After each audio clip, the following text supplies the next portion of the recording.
नमस्कार, आप देख रहे हैं खबर उत्तराखंड। मैं हूं आपके साथ तन्वी। रुक करते हैं खबरों का, लेकिन उससे पहले नजर डालेंगे इस वक्त की हेडलाइंस पर। आज से शुरू होगा मतदान कार्मिकों का 2 दिवसीय प्रशिक्षण। मतगणना के लिए 1990 कार्मिक तैनात। मतगणना प्रक्रिया की दी जाएगी जानकारी। योग नीति के लिए जल्द बनेगी एसओपी। आयुष विभाग तैयार कर रहा है गाइडलाइन। शोध के लिए मिलेगा अनुदान। इटावा में केदारनाथ धाम की प्रतिकृति को लेकर बीकेटीसी में आक्रोश। लेनी होगी कानूनी सलाह। देहरादून में कांवड़ यात्रा को लेकर 21 से 23 जुलाई तक स्कूलों में अवकाश घोषित। प्रशासन ने जारी किया आदेश। कैंची धाम जा रहे श्रद्धालुओं की कार कूड़ा गाड़ी से टकराई। एक ही परिवार के 5 सदस्य घायल। नैनीताल में अगले 24 घंटे भारी बारिश का रेड अलर्ट। मौसम विभाग ने जारी की चेतावनी।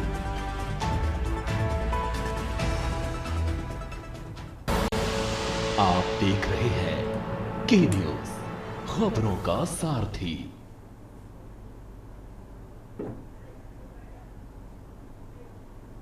और चलिए अब रुक करते हैं खबरों का और शुरुआत करते हैं देहरादून की खबर से, जहां कांग्रेस के पूर्व प्रदेश अध्यक्ष गणेश गोदियाल ने लोक गायक पवन सेमवाल की गिरफ्तारी और पूछताछ को लेकर कड़ी प्रतिक्रिया दी है। उन्होंने सोशल मीडिया के जरिए कहा कि पवन सेमवाल ने अपने गीत में हकीकत बयान किया है। भ्रष्टाचार, बेरोजगारी, महिला अत्याचार और अव्यवस्था को लेकर उजागर किया है। इसके बाद सरकार के इशारे पर पुलिस ने उन्हें रात भर थाने में रखकर गीत डिलीट करने का दबाव बनाया।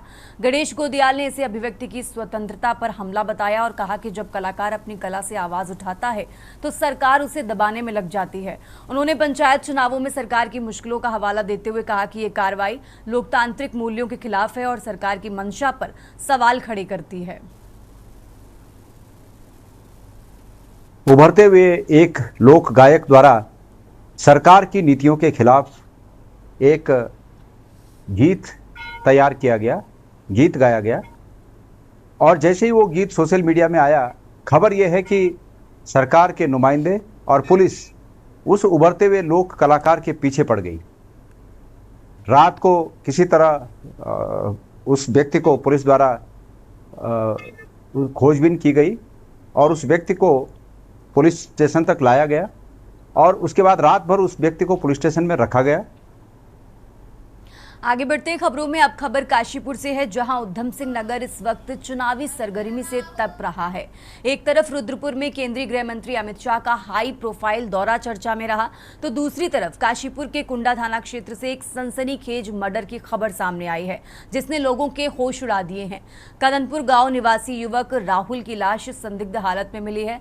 बताया जा रहा है कि राहुल भाजपा नेता गुरताज भुल्लर के यहाँ काम करता था। परिजनों का आरोप है कि राहुल को एक साजिश के तहत पन्नू फार्म हाउस पर बुलाया गया और वहीं उसकी बेरहमी से हत्या कर दी गई। जिन पर हत्या का आरोप लगा है, वही पन्नू फार्म हाउस पहले भी कई आपराधिक मामलों में बदनाम रहा है। मृतक की मां का कहना है कि उनकी बेटी की हत्या का जिम्मेदार सिर्फ और सिर्फ परगट पन्नू है, जिसने पहले से ही इलाके में खौफ का साम्राज्य बना रखा है। जैसे ही पुलिस को सूचना मिली, तुरंत मौके पर पहुंचकर शव को कब्जे में लिया गया और पोस्टमार्टम के लिए भेजा गया है। फिलहाल पुलिस ने जांच शुरू कर दी है।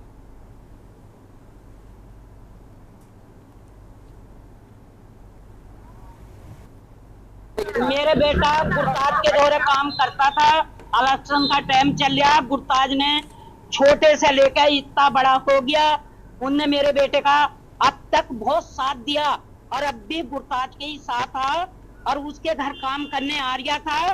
बीच में से परगट ने, पन्नू फार्म वालों ने मेरे बेटे को उठाया, अपनी सास से बोला उसने, उन्होंने कहा मम्मी तुम जल्दी से आ जाओ, जो पन्नू तो फिर वो बोली कैसे मार रहा है, क्यों मार रहा है, बताओ तो सही। फिर उसकी सड्यानी भी कह रही है ऐसे कैसे मार देंगे, कुछ गलती करी है तुमने, क्या करा न करे, मैंने कुछ नहीं करा और तुम जल्दी से आ जाओ। इन्होंने ससुराल में अपना फोन करा था सड्यानी को, सड्यानी से ये बोला है कि मुझे यहाँ पे मारा जा रहा है। उन्होंने कहा मुझे जल्दी से यहाँ पे आकर बचा लो, मुझे यहाँ पे ये मार रहे हैं। उसके बाद में 5 मिनट के बाद में ये सब पहुँचे हैं, 5 मिनट के बाद ये पहुँचे हैं तो उसका जो सब मिला है, सिर्फ उसका सब मिला है और कुछ नहीं था वहाँ पर। मुझे फार्म वालों ने मार दिया और मैं बचूंगा ना हूँ, घर को आ जाओ, ये वाली बात उन्होंने बोली। फिर मैंने उन्हें बाद में फोन करा तो उनका फोन ही ना उठाया ही ना उन्होंने। क्या बोला था उन्होंने? उन्होंने ये बोला था कि मम्मी घर को आ जाओ, मुझे फार्म वालों ने मार दिया। क्या वालों ने मारा मुझे?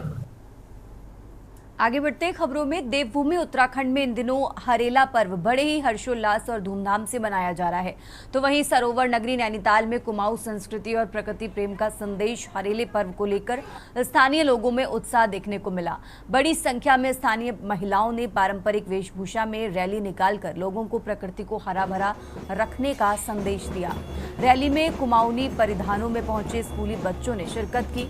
रैली में प्रतिभाग करने पहुंची महिलाओं का कहना है कि शिव पार्वती को समर्पित ये त्योहार छा हरे कोर संस्कृति और प्रकृति का प्रेम का संदेश देता है।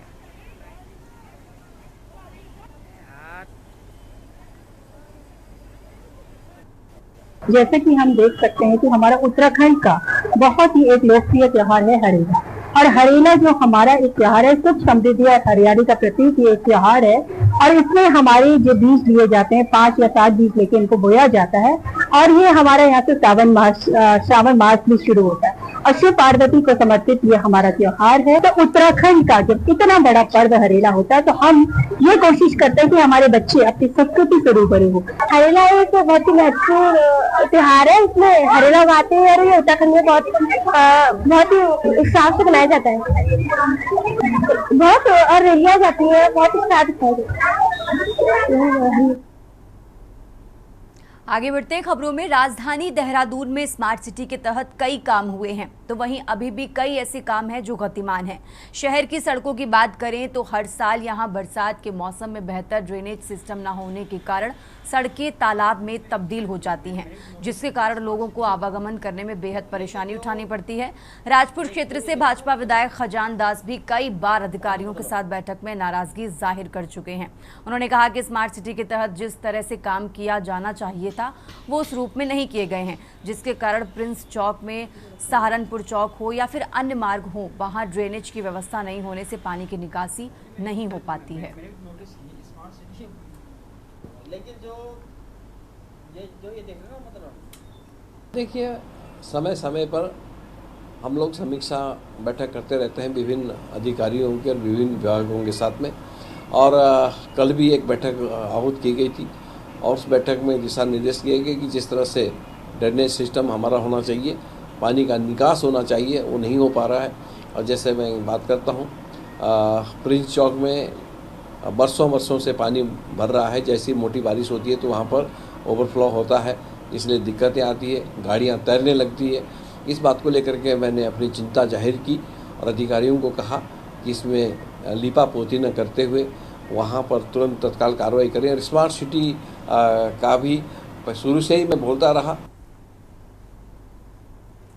और अब बात कर रहे हैं हल्द्वानी की, जहां आगामी 26 जुलाई जिले में कारगिल विजय शौर्य दिवस हर्षोल्लास के साथ मनाया जाएगा। इसको लेकर नगर निगम सभागार में आयोजित बैठक में अपर जिलाधिकारी विवेक राय ने कार्यक्रम की रूपरेखा तैयार की। एडीएम ने बताया कि इस साल कारगिल युद्ध के वीर शहीदों को श्रद्धांजलि दी जाएगी, साथ ही शहीदों के परिजनों और युद्ध में घायल वीर सैनिकों को सम्मानित किया जाएगा। मुख्य कार्यक्रम हल्द्वानी के शहीद स्मारक में सुबह करीब 9 बजे से शुरू होगा, जहां शहीदों के चित्रों पर माल्यार्पण और श्रद्धांजलि अर्पित की जाएगी। इसके अतिरिक्त जिले के सभी शिक्षण संस्थानों और अन्य प्रमुख स्कूलों पर भी विभिन्न सांस्कृतिक और देशभक्ति कार्यक्रम आयोजित किए जाएंगे।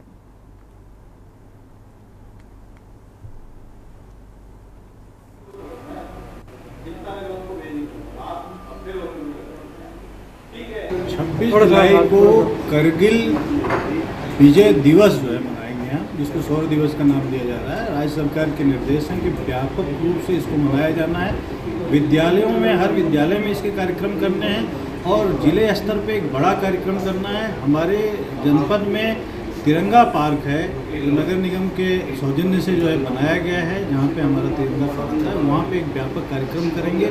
शहीदों के स्मारक पर रीथ जो है चढ़ाने का कार्यक्रम करेंगे, जिसमें पुलिस, सेना, एनसीसी सभी का जो है योगदान रहेगा। सभी विभागीय लोगों का भी जो है इसमें सहयोग ले रहे हैं, चाहे खेल विभाग है, चाहे उद्यान विभाग है, सभी का। हम एक क्रॉस कंट्री भी कराएंगे गोलापार में। और अब खबर रुड़की से है, जहां श्रावण मास का कावड़ मेला अपने चरम पर है। कावड़ पटरी बम बम बोले के जयकारों से गूंज रही है और शिव भक्त कावड़िए हरिद्वार से गंगाजल भरकर अपने गंतव्यों के लिए निकल रहे हैं। वहीं इसी बीच रुड़की में कावड़ पटरी पर हिसार के रहने वाले दो भाइयों ने कलयुग का श्रवण कुमार बनकर अनोखी मिसाल पेश की है। हरियाणा के हिसार के रहने वाले दो भाइयों ने अपने माता पिता को कंधे पर कावड़ में बिठाकर यात्रा कराने का फैसला लिया और कलयुग का श्रवण कुमार बनकर मिसाल पेश की है। हर माता पिता का सपना होता है कि उसके बच्चे बड़े होकर उनकी सेवा करें, लेकिन आज के समय में बच्चों के लिए माता पिता के लिए समय नहीं है। लेकिन कुछ ऐसी भी संतान हैं जो अपने माता पिता की इच्छा के लिए कुछ भी करने के लिए तैयार रहते हैं।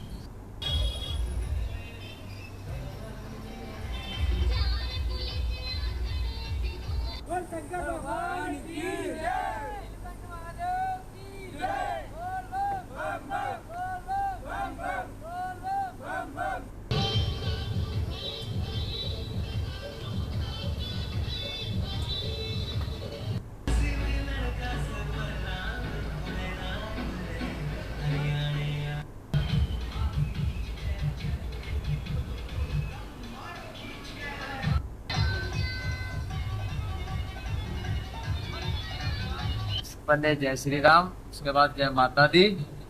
ठीक है, हम हरियाणा से रहने वाले हैं, हिसार जिला तहसील गुरुवाला। बस मैंने सोचा कि मैंने टोकनी भी बहुत लिया है, मैं डाक भी बहुत ले आया। भाई जोड़ा किसी ने बोला था, भाई माता पिता को जब तक आप लाओगे नहीं, आप स्नान करा करके नहीं लाओगे, उससे पहले जोड़ा होने वाला नहीं है। तभी मैं अपने माता पिता को लेके आया, दोनों भाई हैं, माता पिता को स्नान। तो अब से पहले कितनी बार आप कांवड़ लेके आ चुके हैं? मैं तो 3 बार ही कावड़ लेके आ चुका। और अब खबर लक्सर से है, जहां GNSDR समाज सेवा कल्याणकारी ट्रस्ट द्वारा कावड़ियों के लिए निशुल्क मेडिकल सेवा भोजन फल वितरण शिविर चलाया गया। ये शिविर के अकेले हरिद्वार सहित कावड़ मार्गों के अलग अलग आधा दर्जन स्थानों पर लगाए गए। ट्रस्ट के अध्यक्ष वरीज अहमद ने बताया कि ट्रस्ट विभिन्न सेवा काम संचालित कर रहा है। इसके अंतर्गत जहां निर्धन कन्याओं की शादी और अनाथ बच्चों व बुजुर्गों की देखभाल आदि काम शामिल हैं। हम जिस देश में रहते हैं वहां यही सिखाया जाता है और पढ़ाया जाता है कि मानवता का धर्म सभी धर्म से बड़ा है।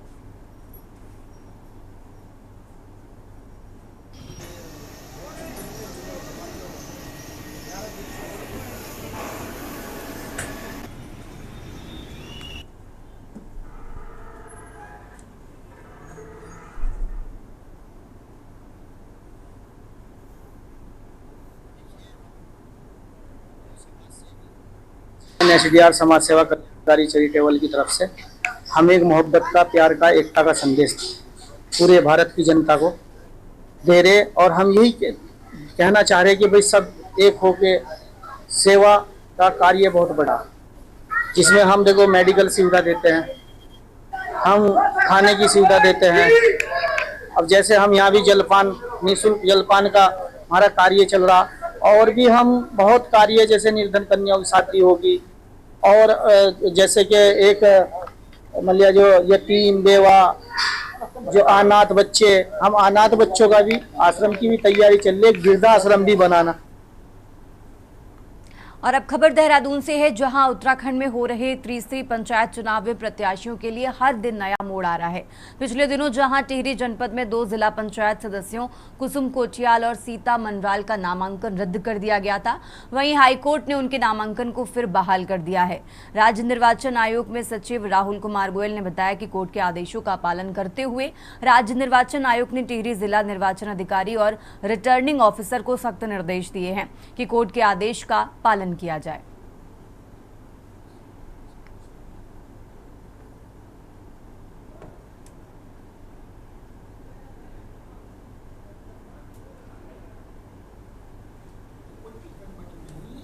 जो लिखा है कोर्ट ने एज इट इज, हर एक कार्रवाई कोर्ट के ऑर्डर के अकॉर्डिंग कर दो, हमने लिख दिया बिल्कुल क्लियर कट फ्लैट पत्र भैया मान्य उच्च न्यायालय का आदेश, और आदेश का अंश भी डाला है हमने लेटर में, प्राप्त हुआ नॉर्मल में आपने उसके रहते वो तो होगा, सारी चीज़ें करनी पड़ेगी इनको, कोई इफेक्ट बट नहीं। जो लिखा है कोर्ट ने एज इट इज, हर एक कार्रवाई कोर्ट के ऑर्डर के अकॉर्डिंग कर दो, हमने लिख दिया बिल्कुल क्लियर कट फ्लैट पत्र भैया मान्य उच्च न्यायालय का आदेश और आदेश का अंश भी डाला है हमने लेटर में, प्राप्त हुआ है। अपना नंबर में आपने उसके वो तो होगा, सारी चीज़ें करनी पड़ेगी इनको। कोई इवेंट बट नहीं है, जो लिखा है कोर्ट ने एज इट इज हर एक कार्रवाई कोर्ट के ऑर्डर के अकॉर्डिंग कर लो, हमने ये लिख दिया। अच्छा, बिल्कुल क्लियर कट फ्लैट पत्र भैया मान्य उच्च न्यायालय का आदेश। और देखिए बताना चाहूँगा, एक वाद संख्या 527/2025 Kusum Kotiyal versus State Election Commission, ये माननीय उच्च न्यायालय में दायर हुआ था, जिस पर निर्णय आदेश जो है कल हो चुका है और आयोग भी प्राप्त हो गया था, और जिसके क्रम में आयोग द्वारा सम्यक विचार उपरांत जो है माननीय उच्च न्यायालय के आदेश का अनुपालन, अक्षरशः अनुपालन करने के निर्देश जो है यहाँ से जिला निर्वाचन अधिकारी को और संबंधित रिटर्निंग अफसर को जो है यहाँ से निर्गत कर दिए। खबरों का सिलसिला लगातार जारी है। फिलहाल यहाँ रुकते हैं एक छोटे से ब्रेक के लिए।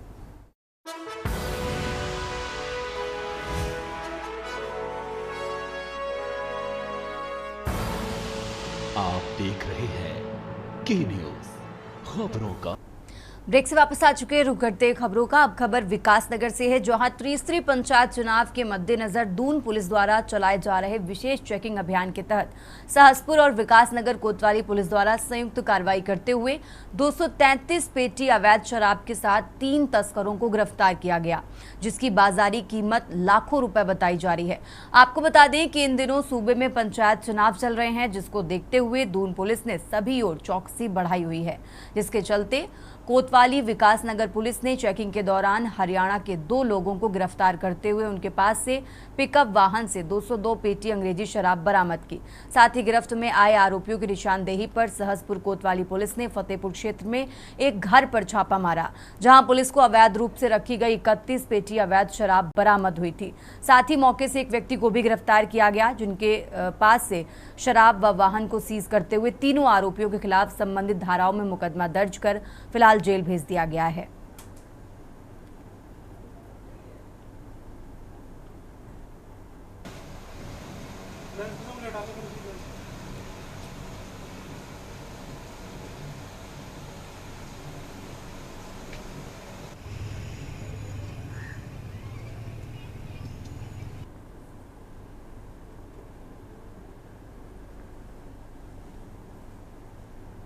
और अब खबर देहरादून से है, जहां 20 सूत्रीय कार्यक्रम क्रियान्वयन समिति की कार्यप्रणाली अब पारंपरिक कागजी प्रक्रिया से बाहर निकलकर डिजिटल प्लेटफॉर्म की ओर तेजी से अग्रसर हो रही है। दर्जाधारी राज्य मंत्री ज्योति प्रसाद गेरोल ने कहा कि समिति का मुख्य दायित्व ये देखना है कि केंद्र और राज्य सरकार की योजनाएं जमीनी स्तर पर किस तरह से क्रियान्वित हो रही हैं। इसी के आधार पर जिलों को विकास रैंकिंग दी जाती है। उन्होंने कहा कि अब तक जो सांख्यिकी आंकड़े कागजों पर आदान प्रदान होते हैं, उन्हें पूरी तरह से डिजिटल किया जा रहा है। इस दिशा में काफी काम आगे बढ़ चुका है और जल्द ही तमाम डेटा ऑनलाइन फॉर्मेट में उपलब्ध होंगे।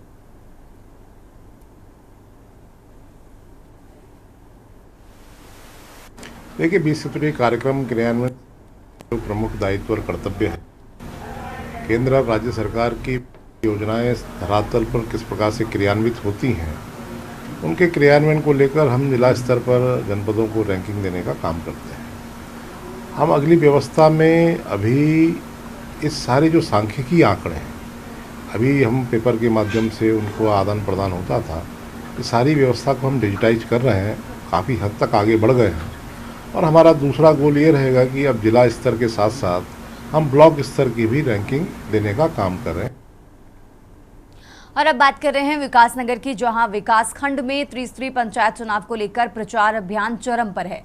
24 जुलाई को होने वाले पहले चरण के मतदान को लेकर 54 ग्राम प्रधान, 40 क्षेत्र पंचायत सदस्य और 7 जिला पंचायत सदस्य पदों पर प्रत्याशी डोर टू डोर जनसंपर्क करते हुए मतदाताओं को नुक्कड़ सभाएं कर वोट देने की अपील कर रहे हैं। ग्राम प्रधान और बीडीसी पद के उम्मीदवार जनता को बिजली, पानी और सड़क जैसे मूलभूत सुविधाओं के वादे कर रहे हैं, जबकि जिला पंचायत सदस्य पद के प्रत्याशी शिक्षा, रोजगार और स्वास्थ्य जैसे मुद्दों को लेकर वादे करने से पीछे नहीं है। नवाबगढ़ सीट को हॉट सीट माना जा रहा है, जहां कांग्रेस समर्थित संजय किशोर और भाजपा समर्थित वीरेंद्र बॉबी नौटियाल के बीच सीधी टक्कर है। हालांकि कुछ अन्य प्रत्याशी भी मुकाबले को दिलचस्प बना रहे हैं, इसलिए राजनीतिक लोगों सहित आम मतदाताओं को भी चुनाव परिणामों का इंतजार है।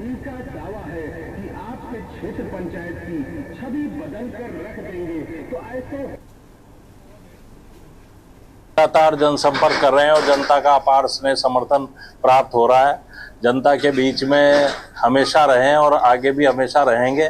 जनता को हमारे ऊपर पूरा विश्वास है और जो जनता के मुद्दे सड़क, बिजली, पानी, स्वास्थ्य, शिक्षा का होगा, उस पर जिला पंचायत से जो भी कार्य होते होंगे प्रथम उस पर कराए जाएंगे, प्राथमिकता के तौर पर कराए जाएंगे। और सभी किसी के साथ अन्याय होगा तो उसके लिए भी लड़ाई लड़ी जाएगी। सबसे पहले तो आप मीडिया के बंधुओं का बहुत बहुत धन्यवाद, आप आए और हमारी आवाज़ को आप जन जन तक पहुंचाएंगे। हम जनसंपर्क रैली कर रहे हैं लोगों तक पहुंचने के लिए, उनको अपनी बात पहुंचाने के लिए कि हमने जो जिला पंचायत नवाबगढ़ है, इसी क्षेत्र में रहते हैं, पिछले कुछ सालों से कुछ संघर्ष किए हैं, वो हम अपनी बात लोगों के बीच में रखना चाहते हैं। और मैं इस समय चुनाव मैदान में हूँ पूर्व प्रधान की हैसियत से, और मेरी श्रीमती चुनाव लड़ रही है क्योंकि महिला सीट थी सामान्य। और दूसरा ये है कि जो हमारे मुद्दे थे, जो मैंने काम किए हैं पूर्व प्रधान रहते हुए, वो आज भी धरातल पर मौजूद है। तो उन कामों का हमें तो काफ़ी लाभ मिलेगा और मिल रहा है, ऐसी बात नहीं है। लोग हमें हमेशा जहाँ भी जा रहे हैं बड़ा अच्छा रिस्पॉन्स मिल रहा है। और जो मेरे काम थे उनको मेरी पत्नी गति प्रदान कर रही है। आगे बढ़ते हैं खबरों में। कांग्रेस के वरिष्ठ नेता और पूर्व कैबिनेट मंत्री डॉक्टर हरक सिंह रावत ने प्रेस वार्ता में सहसपुर जमीन घोटाले पर ईडी की चार्जशीट को लेकर तीखी प्रतिक्रिया दी है। रावत ने कहा कि जिन अधिकारियों ने मेरे गिरेबान पर हाथ डाला है वो खून के आंसू रोएंगे। चार्जशीट में डॉक्टर रावत के साथ उनकी पत्नी दीप्ति रावत, करीबी लक्ष्मी राणा, वीरेंद्र सिंह कंटारी और एक ट्रस्ट का नाम भी शामिल है। रावत ने मीडिया से न्याय की उम्मीद जताई।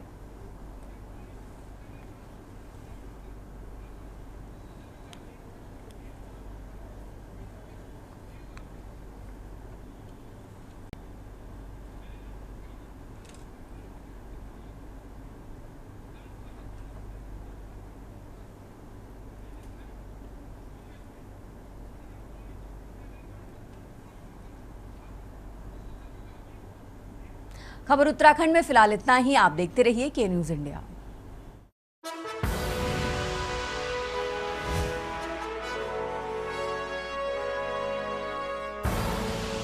आप देख रहे हैं के न्यूज़, खबरों का सारथी।